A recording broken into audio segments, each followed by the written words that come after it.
இன்னல்லாஹ ரஃபீக்குன் யுஹிப்புர் ரிஃப்க் ஃபில் அம்ரி குல்லிஹி முத்தஃபக்குன் அலைஹி. ஆயிஷா ரலியல்லாஹு அன்ஹா அவர்கள் அறிவிக்கிறார்கள், நிச்சயமாக அல்லாஹ் நளினமானவனாக மென்மையானவனாக இருக்கிறான். எல்லா விஷயங்களிலுமே அல்லாஹ் மென்மையைத்தான் விரும்புகிறான் என்று நபிகள் நாயகம் ஸல்லல்லாஹு அலைஹி வஸல்லம் அவர்கள் நவின்றார்கள். நம்முடைய வாழ்க்கையில் நாம் அதிகம் மென்மையை, நளினத்தை கடைபிடிக்க வேண்டியிருக்கிறது.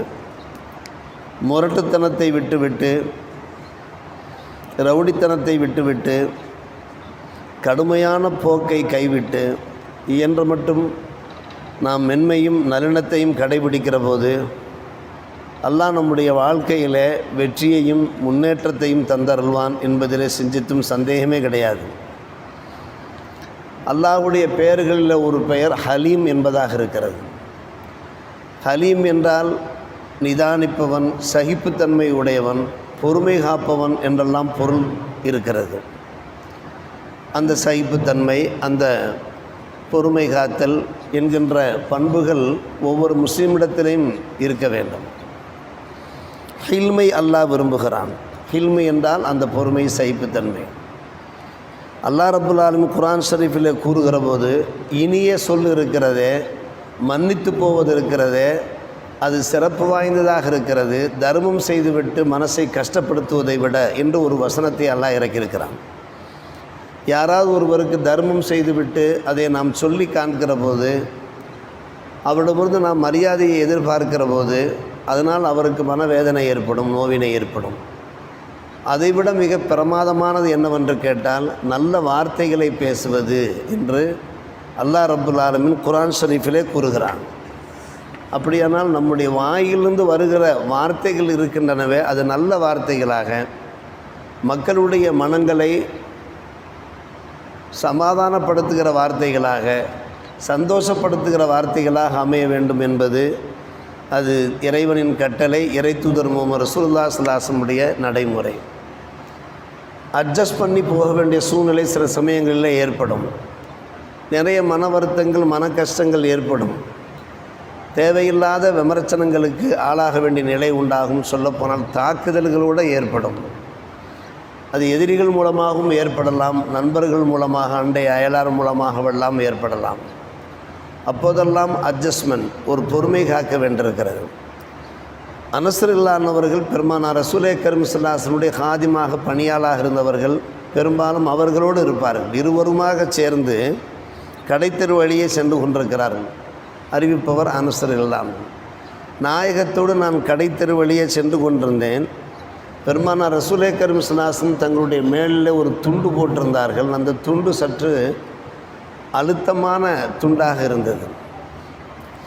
அது சாதாரண மென்மையான துண்டாக இருக்கவில்லை. பின்னால் ஒரு ஆராபி வந்தார், கிராமவாசி வந்தார். பெருமானார் ரசூலே கரீம் ஸல்லல்லாஹு அலைஹி வஸல்லம் அவர்கள் முன்னே நடந்து கொண்டிருக்கிறார்கள். அந்த கிராமவாசி என்ன செய்தார், அந்த துண்டை பிடித்து வேகமாக ஒரு இழுத்தார். அவர் இழுத்த வேகத்தில் அந்த துண்டினுடைய அடையாளம் கூட பெருமானார் ரசூலே கரீம் ஸல்லல்லாஹு அலைஹி வஸல்லம் மேனியிலே பதிந்து விட்டது. காரணம், அந்த துண்டு இருக்கிறதே அது அழுத்தமான துண்டு, டைட்டான துண்டு. நான் அந்த அடையாளத்தை பார்த்தேன். சொல்லுகிறார்கள் அனஸ் ரலியல்லாஹு அவர்கள். திரும்பி பார்த்தார்கள் பெருமானார் ரசூலே கரீம் ஸல்லல்லாஹு அலைஹி வஸல்லம். அவரை பார்த்து அந்த கிராமவாசி ஆராபி கூறுவார், யா முஹம்மத் முர்லி மின் மாலில்லாஹி, இந்த இடத்துல பைத்துல் மால் பணம் இருக்கிறது, அந்த பைத்துல் மால் வந்து எனக்கு ஒரு தொகை கொடுங்கள், எனக்கு உதவி செய்யுங்கள் என்று சொல்கிறார். இது சாதாரணமாக கேட்கலாம், நளினமாக கேட்கலாம், ஒரு பண்போடு கேட்கலாம். கேட்காமல் அவர் ஒரு கிராமவாசி, அதனால் அது அவருடைய பாணியிலே கேட்கிறார். பைத்துல் மாலிருந்து உங்களிடத்தில் அல்லாஹ்வுடைய பணம் இருக்கிறது, அந்த பணத்திலிருந்து எனக்கு ஏதாவது உதவுங்கள் என்று. பெருமானார் ரசூலே கரீம் ஸல்லல்லாஹு அலைஹி வஸல்லம் என்ன ரியாக்ஷன் காண்பித்திருப்பார்கள்? ஏதாவது ஏசினார்களா, பேசினார்களா, முகம் கடுகெடுத்தார்களா, சிரித்தார்களா என்றால் இல்லை, சிரித்தார்கள் அவரை பார்த்து. ஃபல்தபத்த இலைஹி ஃபலஹிக, சிரித்துவிட்டு நண்பர்களிடத்தில் சொன்னார்கள், இவருக்கு ஏதாவது அன்பளிப்புகள் கொடுங்கள், பைத்துல் மாலிருந்து ஒரு நல்லுதவி செய்யுங்கள் என்று சொல்லிவிட்டு அவர்கள் புறப்பட்டு போகிறார்கள் என்று அதில் அனஸ் ரலியல்லாஹு அவர்கள் அறிவிப்பு செய்கிறார்கள்.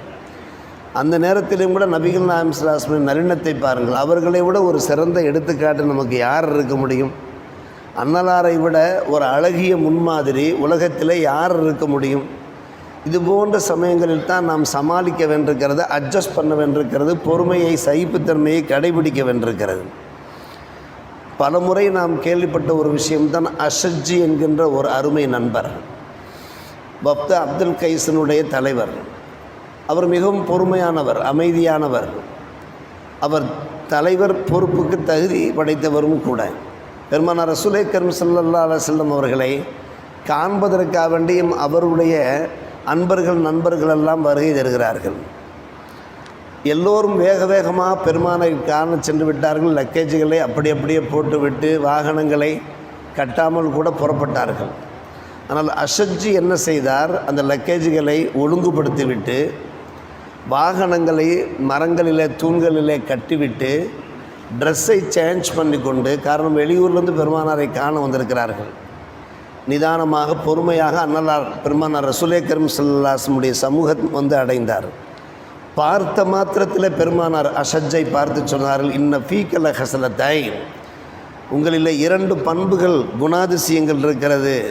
அல்லாஹும் விரும்புகின்றான், அல்லாஹ்வுடைய திருத்தூதரும் அந்த 2 பண்புகளை விரும்புகிறார்கள். நம்பர் 1 அல் ஹில்மு, சாணக்கியம். நம்பர் 2 அல் அனாத், நிதானம், பொறுமை என்று சொன்னார்கள். ஒரு மனிதரிடத்தில் சாணக்கியம் இருக்க வேண்டும், புத்தி கூர்மை இருக்க வேண்டும், அறிவு கூர்மை இருக்க வேண்டும். அது நிச்சயமாக எல்லோரிடத்திலும் இருக்க வேண்டும். நம்பர் 2 அல் அனாத். அனாத் என்றால் அரபியிலே அதற்கு பொறுமை, சகிப்புத்தன்மை, நிதானம் என்பார்கள். அனாத் என்றால் நிதானம். பெருமானார் ரசூலே கரீம் ஸல்லல்லாஹு அலைஹி வஸல்லம் பாராட்டுகிறார்கள். அருமை சகோதரர்களே, பெரியவர்களே, மிகவும் கோபத்தை உண்டாக்குகின்ற காரியங்கள் நடக்கிற போதெல்லாம் கோபப்பட மாட்டார்கள் நாயகம் ஸல்லல்லாஹு அலைஹி வஸல்லம். அந்த பண்பு நம்மிடத்தில் வர வேண்டும். அந்த நேரத்தில் நமக்கு ஒரு எமோஷனல் ஏற்படும். ஆனால் அதற்கு பின்னால் சூழ்நிலையை அறிந்து புரிந்து யாரிடத்தில் என்ன பிரச்சனையோ இதை கொஞ்சம் தவிர்த்து கொள்ளுங்கள், நீங்கள் உங்களை சரி செய்து கொள்ளுங்கள், நீங்கள் நடந்து கொண்ட முறை சரியல்ல என்று நாம் பொறுமையாக சொல்லுகிற போது அதை அவர் சந்தோஷமாக ஏற்றுக்கொள்வார். வேகமாக ஆத்திரப்படுகிற போது, கோபப்படுகிற போது அது ஒரு ரியாக்ஷனை உண்டாகும். நீ சொல்லி நான் கேட்கணுமா என்கிற மாதிரியான ஒரு பிரச்சனை உண்டாகிவிடும். நாம் பல முறை தெரிந்த ஒரு விஷயம்தான், மஸ்ஜித் நபவி பள்ளிவாசலிலே ஒரு ஆராபி பள்ளி உள்ளேயே வந்து சின்னீர் கழிக்கிறார். பள்ளி உள்ளேயே ஒரு பக்கமாக நண்பர்கள் பாய்கிறார்கள், பள்ளியினுடைய ஒரு பகுதியிலே சென்று நீ சின்னீர் கழிக்கிறாய். நபிகள் நாயகம் ஸல்லல்லாஹு அலைஹி வஸல்லம் அவர்கள் நண்பர்களை அமைதிப்படுத்தி விட்டு சொன்னார்கள், அவரை விடுங்கள், அவர் முழுமையாக சின்னீர் கழிக்கட்டும் என்று சொல்லி. அப்போதெல்லாம் மண் தரை தான், கட்டாந்தரை தான். எனவே ஒரு வாளி, ஒரு பக்கெட் தண்ணீரை எடுத்து கொண்டு வந்து அதில் ஊற்றும்படி சொன்னார்கள். அந்த தண்ணீர் வழியாக மண்ணுக்கு உள்ளே அந்த மூத்திரம் சென்று விட்டது. மற்றும் ஒரு ரிவாயத்திலே அறிவிப்பிலே வருகிறது, மண்ணை அள்ளச் சொன்னார்கள். மண்ணை அள்ளச் சொல்லி அதற்கு பின்பு தண்ணீரை ஊற்றினார்கள். பின்பு அதனுடைய வாடையெல்லாம் மாறிவிட்டது, அந்த மண் சரியாகிவிட்டது. நண்பர்களை பார்த்து சொன்னார்கள், நண்பர்களே ஃபைன்னமா பொய்சுமு யஸ்ஸிரி, நீங்கள் மக்களுக்கு நன்மை செய்வதற்காகத்தான் அனுப்பப்பட்டிருக்கிறீர்கள். அவர்களுக்கு எந்த ஒரு காரியத்தையும் எளிதாக்கத்தான் நீங்கள் அனுப்பப்பட்டிருக்கிறீர்களே தவிர வலம் துபாசு முஅஸ்ஸிரின், யாருக்கும் நீங்கள் சிரமம் தந்து விடக்கூடாது, நீங்கள் பொறுமையை கையாள வேண்டும் என்று பாய்ந்த அந்த அன்பர்கள், ஆத்திரப்பட்ட அந்த அன்பர்களை பார்த்து சொன்னார்கள். என்றால் இந்த நேரத்திலேயும் நீங்கள் பொறுமையை கடைபிடிக்க வேண்டும் என்று சொன்ன நாயகம் பின்பு அந்த அன்பு நண்பரை அழைத்து அருகே அமர வைத்து புன்முறுவலோடு புன் சிரிப்போடு அவருக்கு சில போதனைகளை எடுத்து சொன்னார் என்று நாம் பார்க்கிறோம். இது அல்லாஹ்வுடைய பள்ளிவாசல், அது கண்ணியமாக நடந்து கொள்ள வேண்டும், கவனமாக நடந்து கொள்ள வேண்டும், இது தொழுமுடம், திக்ருகள் செய்கிற இடம் என்றெல்லாம் போதித்தார் என்று நீண்ட ஹதீஸ் வருகிறது. இந்த பொறுமை, இந்த சகிப்புத்தன்மை தான் நம்மிலே ஒவ்வொருவருக்கும் தேவைப்படுகிறது. காரணம், ஒவ்வொருவரும் ஏதோ ஒரு பொறுப்புதாரியாக இருப்போம். குறைந்தபட்சம் ஒரு கடை முதலாளியாக இருப்போம், குடும்பத் தலைவராக இருப்போம், ஒரு சங்கத்தின் தலைவராக இருப்போம். ஏதோ ஒரு வகையில் நாம் ஏதோ ஒரு பொறுப்பு நம்மிடத்தில் இருக்கும். பொறுப்புதாரிகளிடத்தில் மட்டுமல்ல, பொதுவாகவே இடம்பெற வேண்டிய ஒரு விஷயம் நிதானம், சகிப்புத்தன்மை, அட்ஜஸ்ட்மெண்ட். இது இல்லாமல் இந்த உலகத்தில் ஒரு படி கூட நாம் ஏற முடியாது, ஒரு ஸ்டெப் கூட எடுத்து வைக்க முடியாது. பிரச்சனைகளுக்கு மேல் பிரச்சனைகளை சந்திக்கிற ஒரு நிலைமை உண்டாகும். இதைத்தான் பெருமானார் ரசூலே கரீம் ஸல்லல்லாஹு அலைஹி வஸல்லம் இந்த ஹதீஸின் வாயிலாக எப்படி சொல்கிறார்கள் பாருங்கள். அல்லாஹ் மென்மையானவன், அவன் மென்மையே விரும்புகிறான், எல்லா விஷயங்களையும் அல்லாஹ் மென்மையை விரும்புகிறான் என்று கூறுகிறார்கள். இது அல்லாஹ்வுக்கும் பிரியமான ஒரு விஷயம், அன்னலாருக்கும் ஒரு பிரியமான விஷயம். நம்முடைய ஒவ்வொரு காரியத்திலையும் மென்மையையும் நளினத்தையும் கடைபிடிக்க முயற்சிப்போம். அல்லாஹ் நல்லோர் புரிவானாக. வாஹிர் தாவானா அல்ஹம்துலில்லாஹி ரப்பில் ஆலமீன்.